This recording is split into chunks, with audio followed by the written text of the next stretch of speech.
حضرت ابراہیم علیہ السلام کے بیٹے حضرت اسماعیل علیہ السلام کے 12 بیٹے تھے۔ ان کی نسل اس قدر ہوئی کہ مکہ مکرمہ میں نہ سما سکی اور پورے حجاز میں پھیل گئی۔ ان کے ایک بیٹے کیدار کی اولاد میں عدنان ہوئے۔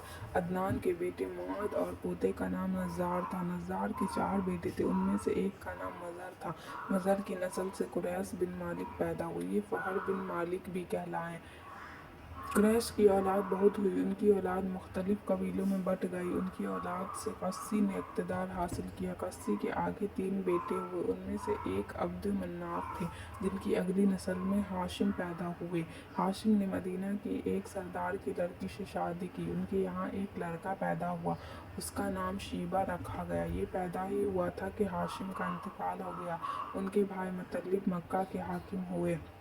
ہاشم کا بیٹا مدینہ منورہ میں پرورش پاتا رہا۔ جب مطلب کو معلوم ہو گیا کہ وہ جوان ہو گیا ہے تو بھتیجے کو لینے کے لیے خود مدینہ گئے۔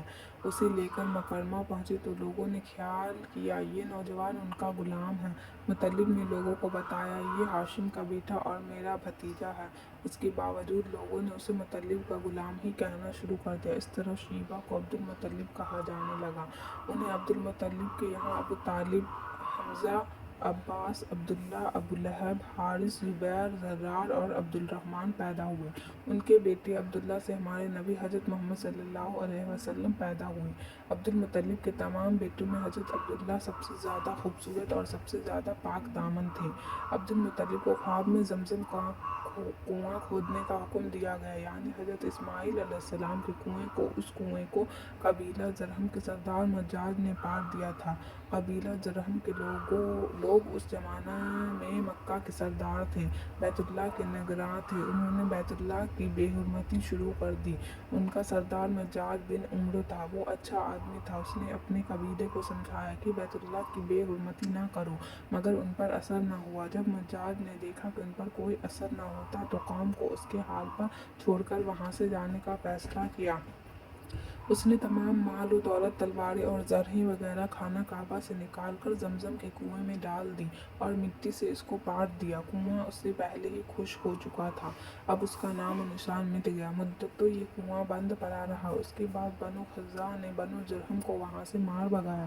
بنو خزاعہ اور قسی کی سرداری کا زمانہ اسی حالت میں گزرا، کنواں بند رہا، یہاں تک کہ قسی کے بعد عبد المطلب کا زمانہ آ گیا۔ انہوں نے خواب دیکھا، خواب میں انہیں زمزم کے کنویں کی جگہ دکھائی گئی اور اس کے کھودنے کا حکم دیا گیا۔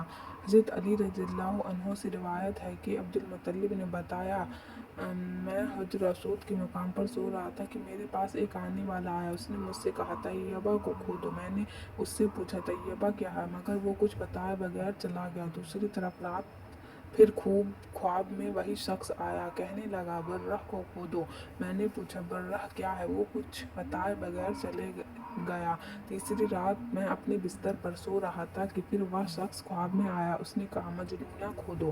میں نے پوچھا مجنونہ کیا ہے، وہ بتائے بغیر چلا گیا۔ اس سے اگلی رات میں پھر بستر پر سو رہا تھا کہ وہی شخص پھر آیا اور بولا زمزم کھودو۔ میں نے اس سے پوچھا زمزم کیا ہے، اس بار اس نے کہا زمزم وہ ہے جس کا پانی کبھی ختم نہیں ہوتا، جو حاجیوں کے بڑے بڑے مجموعوں کو سیراب کرتا ہے۔ عبد المطلب کہتے ہیں میں نے اس سے پوچھا یہ کنواں کس جگہ ہے، اس نے بتایا جہاں گندگی اور خون پڑا ہے اور کوا ٹھونگے مار رہا ہے۔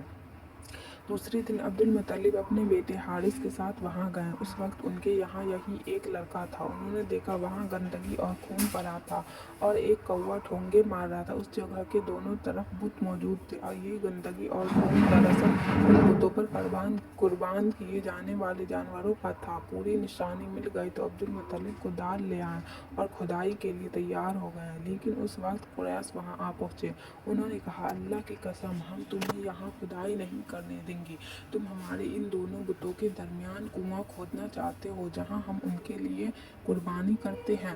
عبد المطلب نے ان کی بات سن کر اپنے بیٹے حارث سے کہا تم ان لوگوں کو میرے قریب نہ آنے دو، میں کھدائی کا کام کرتا رہوں گا، اس لیے کہ مجھے جس کام کا حکم دیا گیا ہے میں اس کو ضرور پورا کروں گا۔